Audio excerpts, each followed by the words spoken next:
हम जो घोषणा कर रहे हैं, या अभी हम तारीख की घोषणा करें 1 मिनट बाद, कि हम पहले जितने भी संभाग मुख्यालय राजस्थान के, उसमें यहाँ जो टीम बैठी है, कुछ प्रमुख जो चेहरे इनके छात्र नेताओं के, तो ये प्रमुख चेहरे राजस्थान में एक यात्रा की शुरुआत करेंगे। प्रत्येक कॉलेज विश्वविद्यालय के अंदर जाएंगे, कोऑर्डिनेट करेंगे एक दूसरे से, और जितने भी संभाग मुख्यालय राजस्थान के बड़े विश्वविद्यालय हैं, बीकानेर, अजमेर, जोधपुर, कोटा, उदयपुर, भरतपुर, सीकर, अलवर, जहाँ यूनिवर्सिटी है, वहाँ मैं भी, अगर इनकी इच्छा होगी तो मैं भी चाहूँगा व्यक्तिगत रूप से वहाँ उपस्थिति करूँ। छात्रों की रैलियाँ वहाँ पे, नौजवानों की रैली हो, सरकार पर हम दबाव बनाएं कि छात्र संघ चुनाव हमारा अधिकार है, छात्र संघ चुनाव बहाल करो। और उसके बाद जयपुर राजधानी में 1 लाख से ज़्यादा छात्रों की बड़ी रैली हम आगामी दिनों के अंदर करेंगे। उसकी तारीख की घोषणा मैं अभी करूँगा। उससे पहले 1-1 मिनट ये लोग अपनी बात रखेंगे। मैं फिर आरोप लगाता हूँ कि कांग्रेस और भारतीय जनता पार्टी ने मिलकर छात्र संघों को कुचलने का काम किया है। वो राजस्थान की युवा शक्ति बर्दाश्त नहीं करेगी, राजस्थान का छात्र बर्दाश्त नहीं करेगा, और सबक सिखाएगा दोनों पार्टियों को। कम से कम भारतीय जनता पार्टी के नेताओं को बयान तो देना चाहिए, कम से कम उनके संगठन को 1-2 जगह प्रदर्शन करके, और नहीं तो एंट्री तो अपनी लानी चाहिए कि हम भी आपके साथ हैं। कुछ नहीं बोल रहे हैं, चुप बैठे हैं, मजा देख रहे हैं।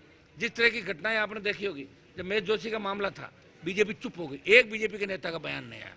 प्रताप सिंह के मामले में एक नेता का बयान नहीं आया, जब परिवहन घोटाले की मामला हुआ, या मैंने ऐसे कई, बजरी का मामला आप देखिए, मिलाजुली का खेल राजस्थान के अंदर चला, और उसकी परिणति ये हुई कि आज हमारी बहन बेटियां सुरक्षित नहीं, आज हमारा जवान नशे के अंदर डूबा जा रहा है। नए नशे राजस्थान के अंदर, जिस तरह पंजाब, हरियाणा, राजस्थान, पहले तो शराब जो हरियाणा से राजस्थान होकर गुजरात जाती थी, आज एमडी, इसमें जो नशीले आपकी दवाइयाँ, नशीले इंजेक्शन जिस तरह बढ़ रहे हैं, जिस तरह नौजवान खत्म हो रहा है, कौन जिम्मेदार है इसके लिए? इसके लिए जिम्मेदार है ये 25 साल की व्यवस्था। और जो आरोप 2008-9 में मैंने लगाए बीजेपी में रहते हुए कि वसुंधरा गहलोत मिले हुए, वो अशोक गहलोत ने खुद ये कह दिया कि वसुंधरा ने मेरी सरकार बचाई। तो इससे बड़ा मिलाजुली का खेल राजस्थान के अंदर नहीं हो सकता।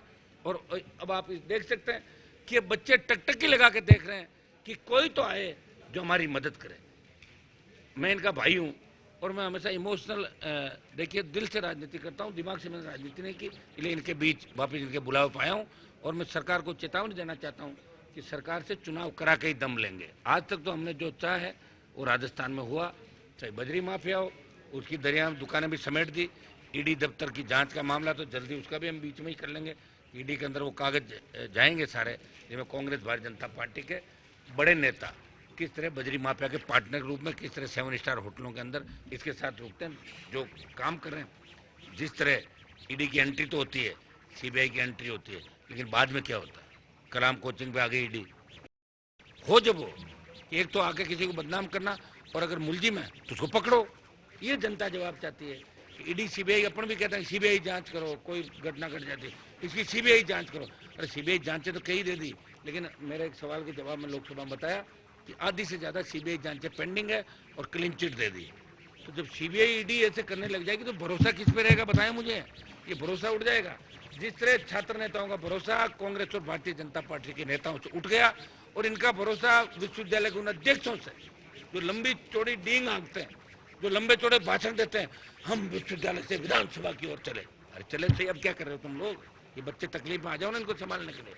मैं तो हूँ ही, मैं तो इनके साथ हूँ। मैं तो ये भी कह दिया था कि उन लोगों के साथ भी बैठ जाऊंगा जिन पर आरोप प्रत्यारोप लगते हैं। अगर ये बच्चों के चुनाव का मामला हो तो हम मिलकर चुनाव लड़ना चाहते हैं। हम चाहते हैं कांग्रेस, बीजेपी सहित तमाम वो दल जो इसके अंदर हमारी मदद करें, हम सब मिलकर लड़ाई राजस्थान के अंदर, कई लड़ाइयाँ मिलकर लड़ी जाती है। जिस तरह कोविड की लड़ाई थी वो मिलकर इस देश ने लड़ी, प्रदेश ने लड़ी, तो इस लड़ाई को मिलकर लड़ने की आवश्यकता थी। दुर्भाग्य से आज वो लोग नहीं आए। अगर उनकी जमीर जिंदा है तो आगामी दिनों में वो हमारे साथ खड़े मिलेंगे। ये यूनिवर्सिटी और कॉलेज का चुनाव हारने से काफ़ी परेशान है। एक बार हमारे बात चल गई थी नापक लोबी में, तो मैंने कहा साहब आप मन नहीं पाए थे, हाँ रह गए थे थोड़े बहुत। उस बात से इनको ये बार बार ये बात है, जब यूनिवर्सिटी का कोई अध्यक्ष दिखता तो उनके, तो मुख्यमंत्री जी को कहना चाहूँगा कि एक बार आदमी को अपने मन की निकालनी चाहिए। अभी सारी मन की निकाल रहे हैं, क्यों? बीजेपी है नहीं, कांग्रेस अपनी चाहे जो रेवड़ियाँ बांट रही, तो एक आदेश मुख्यमंत्री ये जारी कर दे कि राजस्थान के तमाम विश्वविद्यालयों के अध्यक्ष खुद होंगे, क्या दिक्कत है? तो कम से कम मन की तो निकल जाए, इसी वजह से बच्चों को तकलीफ नहीं हो।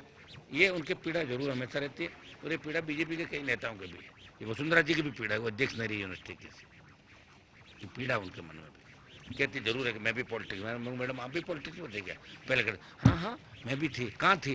बोले नहीं मैं ऐसे एक्टिव पार्टिसिपेट किया। पार्टी अध्यक्ष थी क्या? कहेंगे अध्यक्ष नहीं थी। ये मन में जरूर आता है कि हम भी छात्र संघ अध्यक्ष हैं, और तो मन में तो आता है, तो मन कर रहा था, सपना तो हर कोई ले सकता है, पूरे हो कि नहीं हो। लेकिन मैं इन बच्चों के साथ हूँ, और हम इस तारीख की घोषणा करेंगे। जयपुर लिंगदो कमेटी को अगर हम सरकार के अंदर आए तो हटा देंगे लिंगदो कमेटी। ये लिंगदो कमेटी मजाक है, कहेंगे तो बच्चों का खेल कर दिया आपने सब। हम नया बिल लेके आ जाएंगे राजस्थान की असेंबली के अंदर, चुनाव होंगे परमानेंट होंगे, उनके लिए अलग आयोग बन जाएगा छात्र संघों के लिए, जिस तरह पंचायत चुनाव। हाँ साथ में आप देख ही रहे हो, लेकिन मैं युवा शक्ति के साथ हूँ हमेशा। मैं युवाओं के मुद्दे उठा रहा हूँ, बेरोजगारी, महिला उत्पीड़न, अपराध, जहाँ भी अपराधी सर उठाता है हनुमान बेनीवाल और उसकी टीम पहुंच जाती है उसका सर कुचलने के लिए, चाहे अपराधी की जाति कोई सी भी।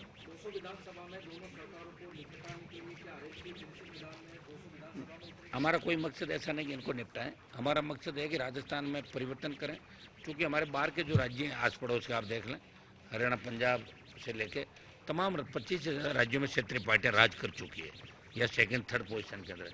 आगे राजस्थान के गीत गाए जाते हैं, वीरों की धरती, सूरों की धरती, तो वीरता कब आएगी? ये बच्चे हैं, नौजवान ही बदलाव करेंगे। इन्होंने ठान लिया कि अब हम नई ताकत खड़ी करेंगे राजस्थान के अंदर। और चूंकि पहली पार्टी बनाने का सौभाग्य मुझे मिला, पार्टी बना के दिल्ली जाने का सौभाग्य मुझे मिला, तब कई लोग ये कहते थे ये तो मोदी गोदी में बैठ गया। जब किसान तकलीफ में आया तो जय जवान जय किसान के नारे के साथ बनी आरएलपी के सांसद ने मोदी की सत्ता को ठोकर मार के इस NH 8 को जाम किया और किसान बिल वापस करवाए। और अग्निपथ में जब सेना को ठेके पर दिया तो देश का एक सांसद जिसने अग्निपथ का विरोध किया और जोधपुर में 2 लाख जवानों की रैली करके ये संदेश दिया कि देश के जवान किसान तकलीफ होंगे, उस समय हनुमान बेनीवाल सत्ता छोड़ के कभी भी सड़क पर आ सकता है। और ये छात्र संघ अगर संकट पे आगे, छात्र संघ और विश्वविद्यालयों की स्वायत्ता पे अगर कोई उंगली उठाएगा तो उसमें आरएलपी पार्टी हनुमान बेनीवाल हमेशा अपने छोटे भाइयों के साथ, इनके सम्मान में, इनको आगे बढ़ाने के लिए छात्र संघों के माध्यम से इनको लोकतांत्रिक व्यवस्था की पहली सीढ़ी को समाप्त नहीं होने देगा। ये मैं राजस्थान में विधानसभा के चुनाव नजदीक है, लेकिन पायलट और वसुंधरा राजे दोनों की स्थिति स्पष्ट नहीं है, दोनों ही पार्टी में। नहीं, अभी क्या स्पष्ट नहीं है किस चीज़ के लिए? क्या उनको पद मिलेगा, क्या उनको लेकर आगामी उनके लिए? पहले क्या पद मिला था? जैसे पायलट को पहले भी कोई पद नहीं मिला था, उप मुख्यमंत्री को पद नहीं होता, वो सीएम की बात करते थे। और वसुंधरा 3 बार सीएम रह गई, धाप नहीं रही है क्या? पहले ये बताओ, 2 3 एक बार ही होता है सपना, एक बार चीफ मिनिस्टर रह जाए। मैं वो तो चले गए ना, अब कहाँ से करना चाहता था? मैं कांग्रेस बीजेपी के साथ नहीं करूँगा। शोषित पीड़ित दलित या जवान की बात करने वाली, ट्राइबल की बात करने वाली अगर कोई पार्टियां गठबंधन करना चाहेगी तो हमारे रास्ते उनके लिए खुले हैं, और कोई नहीं करेगा।